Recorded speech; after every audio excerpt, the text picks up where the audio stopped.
Dépendance, attente et lâcher prise. Madame, Monsieur, bonjour, je m'appelle Luc Pouget et j'anime Tantra des jours heureux. Nos parents ont peut-être fait ou pas ce qu'ils ont pu. Il n'en demeure pas moins que les défaillances parentales, inconscientes ou conscientes, ont pu causer chez chacun de nous bon nombre de dégâts, notamment sur l'estime de soi et sur la confiance. Si mes parents ne m'ont pas suffisamment reconnu, s'ils ne m'ont pas appris à trouver ma valeur par moi-même, alors je ne peux que la trouver dans les yeux de l'autre pour survivre. Et c'est un véritable fléau. C'est souvent le cas des enfants à qui l'on a préféré un frère ou une sœur, qui ont eu des parents qui ne les ont jamais encouragés, jamais valorisés, ou des parents qui travaillaient trop ou humiliants, voire maltraitants. Car cela existe plus qu'on ne le dit. Alors dans ces cas-là, je risque fort de dépendre de l'autre, de son humeur, de son regard, de ses gestes, jusqu'à n'exister que par lui. En temps de crise et de séparation, le dépendant va vivre l'enfer. Et ce n'est pas peu dire. C'est très certainement la situation la plus douloureuse que je connaisse en thérapie. Alors comment sortir de cette situation? D'abord la voir, la reconnaître, ne pas la nier.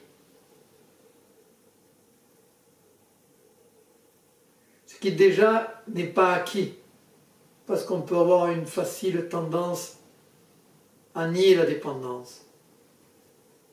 Ensuite, comprendre ce qui se joue. Je n'arrive pas à me nourrir par moi-même. Je n'arrive pas à me nourrir par moi-même. Permettez de ne pas confondre amour et dépendance.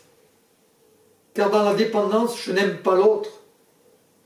J'aime ce qu'il m'apporte. Je me nourris de lui.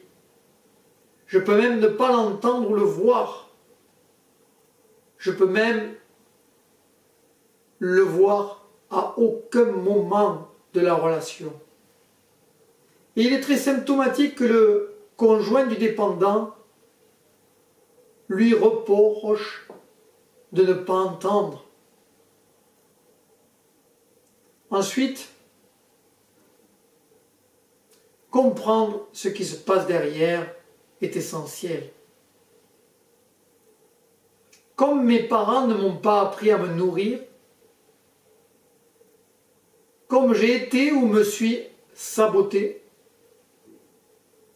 je dois d'abord faire le deuil que qui que ce soit compense mes manques et mes besoins. Alors, je peux comprendre que cela ne dépendra plus que de moi et je peux commencer à me construire en essayant de nourrir mes manques et mes besoins par moi-même. Et ça va être des choses très très concrètes. Ce travail majeur va me sortir de la dépendance. Apprendre à se nourrir par soi-même. Sinon, je vais utiliser l'image forte de la passoire. Quel que soit ce que va me donner l'autre, ma passoire ne la gardera pas. Et je vais toujours réclamer à l'autre.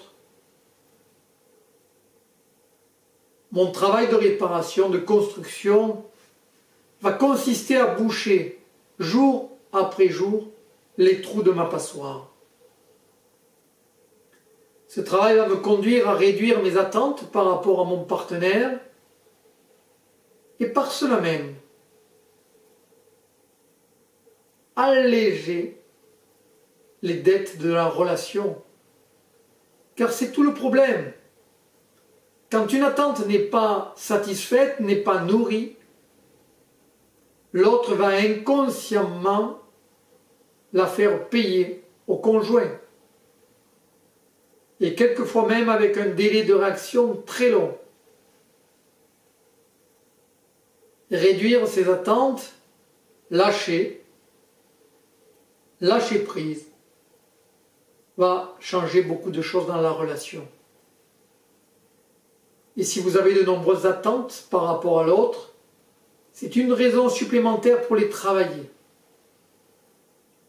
Alors bien sûr, la dépendance n'est pas toujours apparente, douloureuse et heureusement.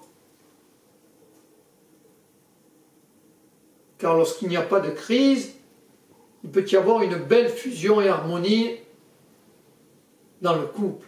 Et tant mieux. Mais quelle invitation puis-je vous faire? Depuis plusieurs années, j'invite tous les gens que j'accompagne à devenir le gâteau et réduire l'autre à une belle cerise. C'est aussi ce que je vais vous souhaiter. Bien sûr, cela s'apprend et c'est l'essentiel du programme de déconditionnement du papillon que j'anime. Mais retenez ceci. Je dois choisir. Cerise ou gâteau? Merci. Et soyez les bienvenus.